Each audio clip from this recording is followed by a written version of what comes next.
Live. Hello. I don't see it pressed. Do you, Hunter? Yes. Hello, we're live on. Oh, okay. I can't see that because I'm not logged in. But yes, I see there. All right, everyone. Hello. Happy Monday. Welcome to Let's Bubbl, our live stream where we are talking to fascinating Bubbl leaders. And this is our third live stream that we've done. And I'm really excited today to introduce a really special man. His interests, he's a connoisseur of the things that are at the heart of my existence: music, film, food, and wine. But we'll get to that in a second. So I'm really excited to introduce Hunter Boon.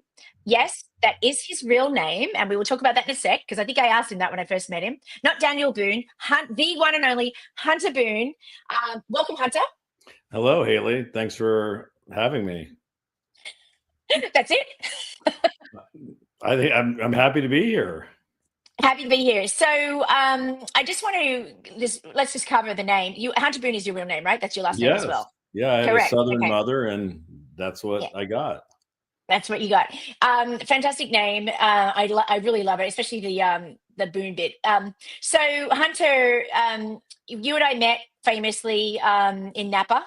Yes. And part of what we're talking about today, your Bubbl's actually going to be in Napa. But let's talk about where and when and how we met. And actually, I'll talk about it. Sorry. I met Hunter a few years ago on an Epics community trip. It actually was a Bubbl, but we didn't have the Bubbl platform back then. For sure. Hunter basically facilitated an incredible weekend. There's a lot of people who were Epics members who really can relate to that. I particularly remember the white party that I think you orchestrated. It was a weekend Bubbl of wine tasting, talks, and then we had this beautiful white party in a vineyard, like, sort of almost looked like as good as a wedding. It was beautiful, with beautiful food and company, and it was a really great Bubbl. But this is several days ago, before I'd even thought about the platform Bubbl, and you orchestrated it all. So maybe, Hunter, do you want to tell us a little bit about your background and who you are? Sure. Yeah, that night was a lot of fun. We did that in a vineyard. We had a table, probably 50 or 60 people down the middle of the vineyard, and we had lights amongst the vines. It was a really great night with Paul and Brooke and all kinds of folks from all over the world. So that was a great night. Let's see. I moved to Napa about 30 years ago, and have been fortunate to be in the wine business. And as I also enjoy music, and have been a rock and roll photographer for probably close to 40 years now. I was at a concert last night. I was at a concert 2 nights ago. I was at Billy Strings in Tampa earlier this month. So music's important to me, and wine's important to me, and obviously good food and good friends, and just bringing that together, which is great, which is what Bubbl does, because it brings people together that are like-minded. And whether it's at South by or in Napa or at the Napa Valley Stream Fest, which we're excited about this year as a first annual. But it's just getting people together to enjoy good times and good conversation and all that. And would you call yourself a curator, Hunter? Like, what would you call yourself? That's I know, I'm just thinking about what other people call me, but sure, curator would be lovely. I'm a connector. I'm a connector. So I have lots of good friends. That's what I would say. Well, so let me share with you. So when Hunter and I talked, we've stayed in contact over the years. When I kind of concepted and started posting about Bubbl on, like, maybe it was my Facebook or whatever, before we launched, Hunter definitely came forward, and we had a lot of really great conversations, didn't we? And I learned more about you, and we'll talk about your philanthropic work in a second, because I actually see a big space for that with Bubbl in future as well. But tell us about, like, some of your highlights, some of the things you've pulled off from the people you've connected. Maybe give us an idea of just a couple of them, because I know there's some amazing ones that you told me when we started talking about Bubbl.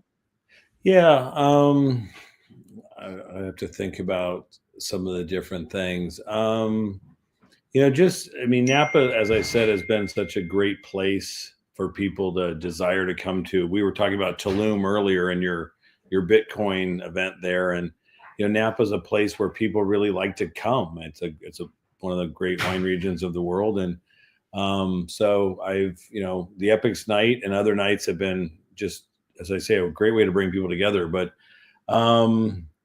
I've just been fortunate, whether it's music festivals or food and wine events. It's just I can't think of any exactly at the moment, but they'll come to me.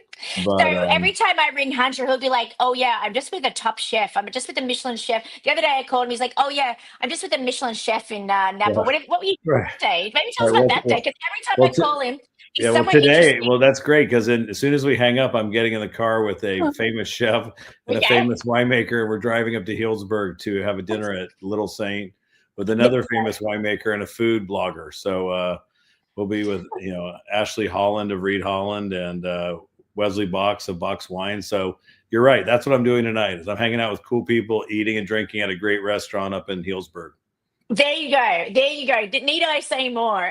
The one and only Hunter Boon. So the other things we've spoken to about with you is music. So you Yeah, mentioned Billy String. yeah, I didn't know you were a photographer, of rock photo. I didn't actually know that about yeah, you. I just yeah, thought you were like involved with the artists. Can you tell us about what you do with the artists? Because you and I have talked about the idea of like fan bubbles and fans getting for together sure. to see artists at festivals and things. Yeah, I mean, I comically, the first band I ever took a picture of was, I think, the Romantics in 1985, and it was really blurry and really crappy. But I took pictures of this guy last night, Lester Chambers, who Hmm. was part of Moon Alice at the Sweetwater, and then Oh, I was in Mill with I Valley. was with the Yonder Mountain Boys the night before, and Yorma. I got to see Yorma. So love bluegrass. I've got a picture of Taj Mahal upstairs that he signed for me, and a picture of Bill Graham when he was in Vegas with the Dead and Carlos Santana. I just love live music and photography and capturing just that moment in time that, it used to be slides. Now it's obviously digital. Yeah, yeah. But it's How just, many slides do you have, Hunter? How many slides do I, you I have in have your I collection? have a few. I actually have some with me, and people are like, "Why do you carry slides with you?" I'm like, "I don't know. I just have them." So, but yeah, music's great. Music. I mean, when COVID hit, the first thing I thought about was, "Oh my God, I'm not going to go to any more concerts. I'm not going to be able to dance in the sunshine with a bunch of friends." And when Mm. COVID came back, and I got to go see Michael Franti a few times, and just dance and sing and party with Michael Franti is always one of my favorite things to do. And thank goodness that we're past COVID and we can go to live music and do that, because to me that's one of the highlights of life.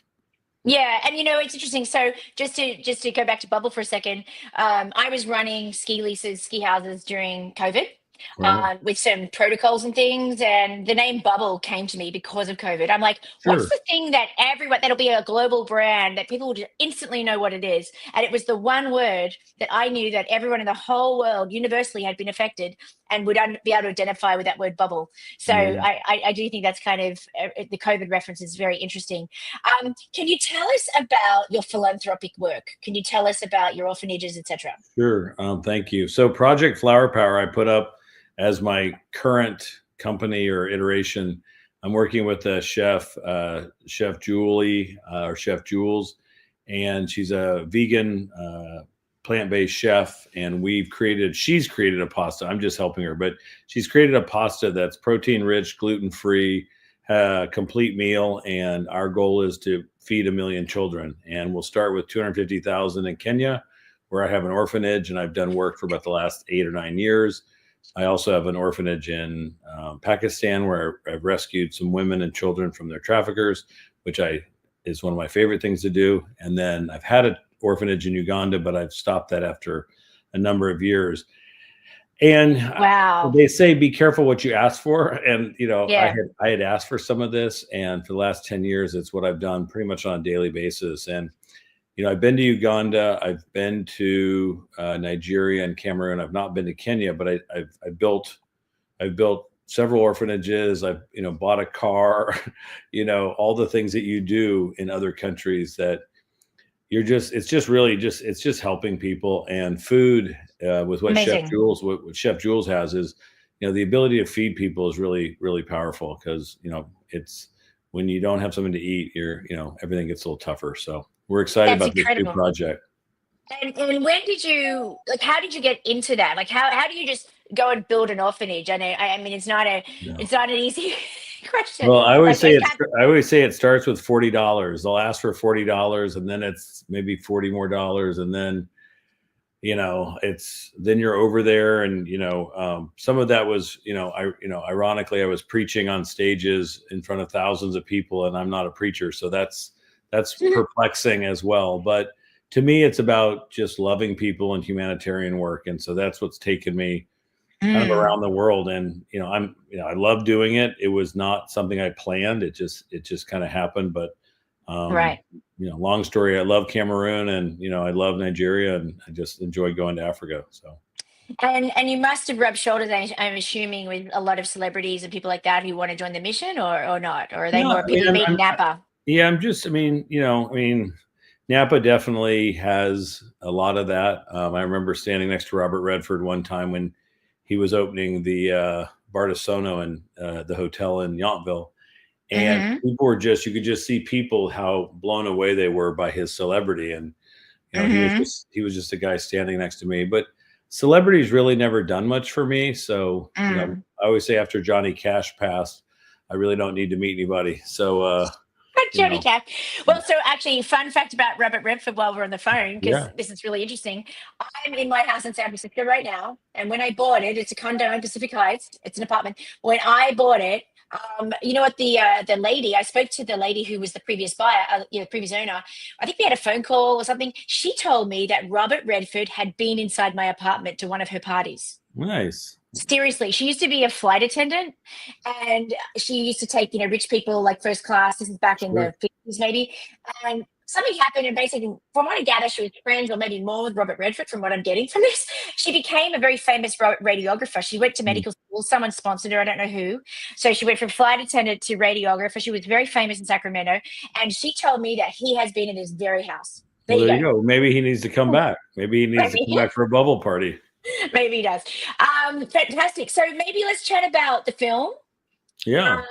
And Alexis will pull up the.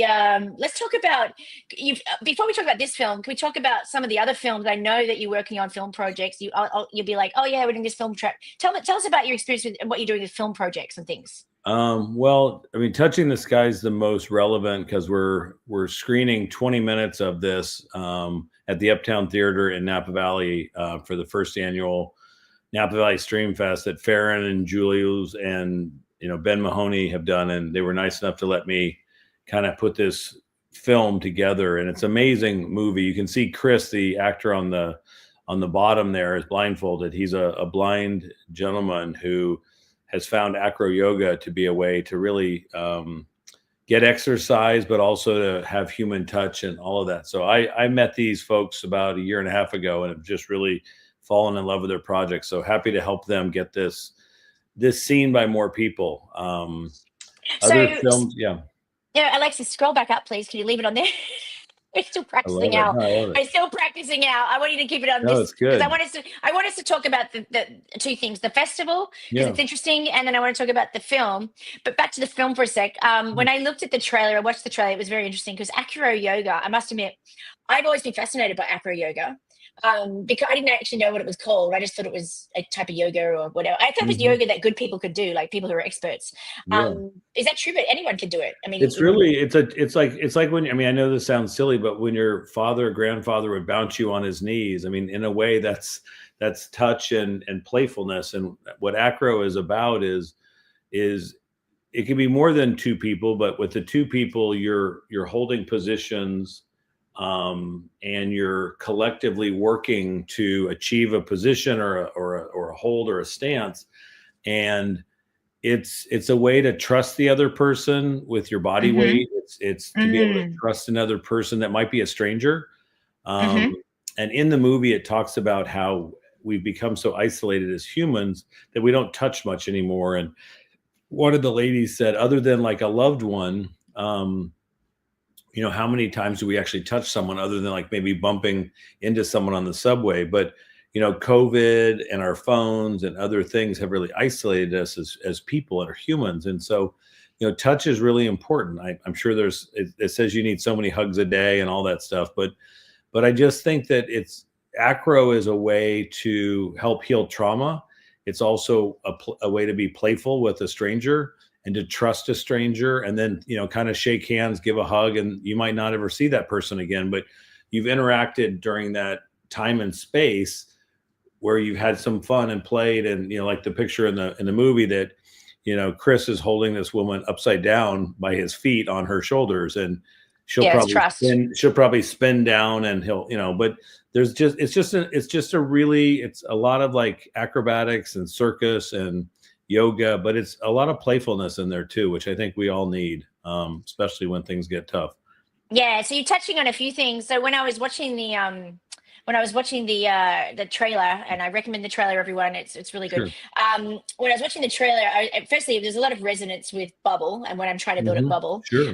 The idea of people connecting in real life and connecting authentically. Play, interesting. It's interesting you say play, because one of our, we are a community or culture with values, and one of the most important ones is fun. It's very important that it's fun, and life needs to be fun. And when life's not fun, then play is really, really important, and that's also recognized to minimize stress and everything. So I love the play part about it, but also the bit of just about the connectivity. Clearly, COVID was just a big moment when everyone, but I believe it was like culminating. It was coming because of everything with social media and kind of like the backlash of social media. I mean, ironically, we're a platform that facilitate you meeting in real life. I see us as a kind of, although we are a digital platform, but we allow you to meet in real life more so than, I guess, honestly, some of the big ones like Facebook, which there are people on there that I'm friends with that I never even meet. I never even see anymore. I might have met them once, and it's sort of funny how I track their life, but I don't really. It's really weird, but at least, with Bubbl, we're about bringing people together. The film itself, it's a blind man, and the story is like the producer, and it's unfortunate that Tim, the director, he couldn't be here because he's flying today, because otherwise he was going to be on the call.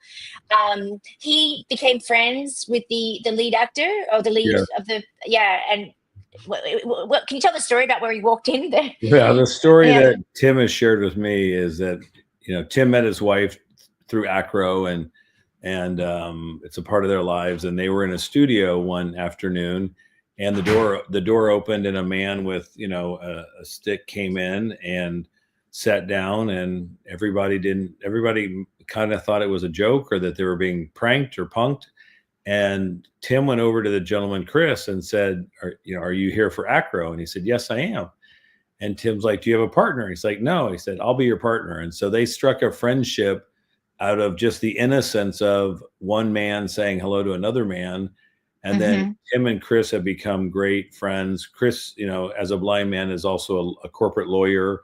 He's also now a certified acro teacher. And so he has not let, any disability, change his life. But also when you lose one sense, your other senses become more developed. So so sound and touch and smell and others have become more important. And so they went on a journey together. They've been around the world. And they'll tell it better than I will, but one of the, shoots they did, they went to London, and many of the men, and it's like the Royal Forces, I'm gonna butcher it, my apologies, but it's like the Royal Forces Blind Academy, and it's men who have gone to battle and shrapnel, and these are green, in America we'd call them Green Berets or Special Forces and all of that, but they're the top, men and women in England, and might be the SAS, I think they call it. Something like that. It's something like that. But they've lost their eyesight, and so Tim and Chris, and I think Tim's wife, were able to go over, and part of the movie is teaching these men who are now blind how to do acro. Yeah, that's awesome. These are big, buff, built guys, and they're and they're doing this circus act stuff. So it'll be a really highlight of the movie to see some of that. But they've also been to Mexico City, and they've been all over Seattle, and now they're coming to Napa. And so acro is a thing that I live in St. Pete, Florida, half the time, and there's a huge acro community there. There's a huge acro community in Austin, and the beautiful thing is that you can go to a park on a Saturday morning and just hang out and do it. It's not like golf or pickleball or, frisbee where you need, objects. You just kind of go meet and hang out and perform or, play together. And then that's it. And it also looks good for the people watching. It's almost like exhibition. It's like sculpture. It's like human sculpture. human like a skeleton. It's sculpture fascinating. garden when you see everybody doing their moves. Yeah, it's fascinating. I mean, maybe I'll try it. Let's talk You will about, on Saturday, by the way. will I? Okay, You're so I going to better on bring some. Saturday. Better bring my Lululemon pants. Yes. So let's talk about the Stream Fest. I really, because one of the reasons I do this live stream, where here we want to inspire people for how they Right. can use Bubbl. And Bubbl, just so everyone knows, like what I'm doing with Bubbl, I'm partnering with two sort of industries to start with, things I know. I mean, this is how we do. You start a company with things that you know, and I'm partnering with, the tech community or the professional community. I'm partnering with people on, how to meet people and network better in business. But I'm also partnering with events and festivals, and I particularly love festivals because these are clearly like people of all different types and kinds, and that they're very art related, and therefore music, film, and art festivals are really like one of my targets. So I plan to and hope to partner with Sundance. We hope to do some bubbles for some of the film festivals. I've been suggested Telluride Film Festival, maybe Santa Barbara's Film Festival, Burning Man. Obviously, we're working with some of the camps there, and those guys are all about putting experiences together. Let's talk about the Napa Stream Fest. So before today, I said I'd love to talk about the Tulum Crypto Fest, because I went to Tulum in December, and I went with a friend who told me to come. She's like, "Oh, it's a really good crew and everything." So I went down there, and I was really surprised because the Tulum Crypto Fest was not about crypto necessarily. It was about many things, including crypto. It was about regenerative finance, and it was about crypto, and it was about blockchain. It was about all these different, all the stuff that the Web3 people talk about. But I just thought it was just very interesting how broad it was. And I brought Bubbl to them, to that festival, and everyone really loved the concept. And so I think the point I'm sort of trying to make is that I really like eclectic festivals that are kind of like bringing several things together. And obviously with this one, they're going to bring together food and wine, and of course, content. One thing I do want to say is that Bubbl is a creator platform. So the whole purpose of building a bubble could be, there's no way we're just, like I said it last week on LinkedIn, we're not just selling software. We're selling experiences. We're selling creation. We're selling the ability to put together anything you want and see who wants to do it with you. And so the idea that there's going to be, and I want you to tell us about it in a second, but all these creators there, it's going to be fascinating, I think. So can you tell us a bit more about this festival in case anyone wants to go up this weekend? Sure. I mean, it's the first annual. So Farron and Julie and Ben Mahoney had worked with the Napa Valley Film Festival for a number of years, and that has since closed. And what Farron came up with is the idea that all the content we consume these days is through our phone, and sitting in a movie theater for 8 or 12 hours watching all the hot new movies might not be as great a thing. Like, we'd rather watch it on our couch, or stream it in our car, or stream it when we're at, waiting for a bus or whatever. And so I believe that Napa Valley Stream Fest this is the first year, but I believe it's going to be a really successful thing over the next 10 years or more, in that they've got podcasters. They have Baron Davis. They have the two brothers that did Baltimoreans. And I seem to be too old to be hip on all the cool young kids. They have a lot of cool kids coming from LA. Where are they coming? Oh, I was going to say LA. A lot of them from LA. But again, are these streamers? Is that what you some call of them are streamers, some of them are actors, some of them are directors, some of them are influencers.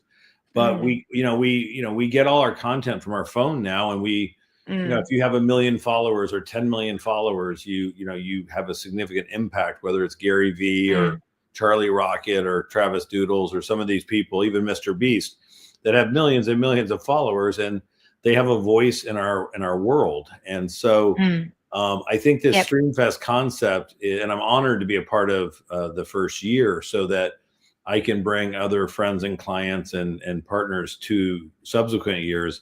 But I really think, and again, they've done a fabulous job. It started off slow, and then the momentum they've really, every time I get on Instagram, there seems like 5 more people that are going to be at a round table or at a symposium or whatever. But it's the world is in our phone. And so I think these folks, one of the things they mentioned to me is it's no longer the Tribeca Film Festival. It's called the Tribeca Festival. So interesting. There's a shift. There's a shift going on right now. And I think these guys are capturing it. Yeah. And what the same thing with what I mean, if you think about Airbnb or you think about Uber, what Bubbl is another modern way of, instead of going to a hotel, what you've done, which I think is brilliant, is I could go to not Burning Man. I could go to, South by Southwest and stay at the Holiday Inn or stay at the Four Seasons, or I could stay in a bubble with people that have the exact same, likes and, commonality, and I could share an experience with them. Even if I'm having breakfast, I could be talking about the band we're going to see, or, you and I've talked about Dave Matthews fans and people on tour, that if I stayed with someone from Miami or someone from Maine or someone from Chicago, and we're sitting there at breakfast talking about our favorite Dave Matthews shows, that's better than sitting in the hotel lobby with strangers.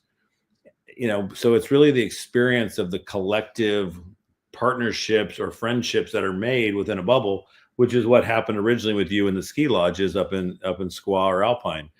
So to me, it's just a fun way to hang out with I would call them new friends or people you haven't met. But if you share a common interest, then you're already kind of friends because you care about the same stuff. You've just never really met. So that's what I think is going to make Bubbl very popular, very successful, and just a fun way to travel and a fun way to hang out with, old friends and new friends. And when I envision, obviously it started with my skiing stuff, and it was interestingly not invented in somewhere like Australia where people love to travel. I mean, Australians are big travelers. I think it's phenomenal that Americans were doing this for 50 years. It's a 50-year-old idea. They've been doing it in Tahoe for at least 50 years, and at pockets of the Hamptons and other places in the US. So I think when I first came here, I discovered, I was like, wow, this is a really cool idea. You just pay a little bit of money and share the place, and it was really a really fantastic idea. At some point, I had my dad came and stayed with me. He came up to the ski house, skied with everyone, and met everyone in the bubble. And over the years, I also ran my heli ski trips, and we go to these private lodges, and part of the experience is the lodge experience. Like you are all doing this helicopter skiing together, but you're eating dinner in combined lodging situations. And I was talking to someone the other day about the idea that they were telling me they're from the hospitality industry, and they were telling me that there's this thing called lobby phenomenon. Right. And it's not politics. It's he said he called it lobby phenomenon. It turns out that boutique hotels have recognized the fact that they would need to build bigger lobbies. So they're spending more money on the lobby and less money on the hotel rooms, because the hotel rooms themselves are not as important as the lobby.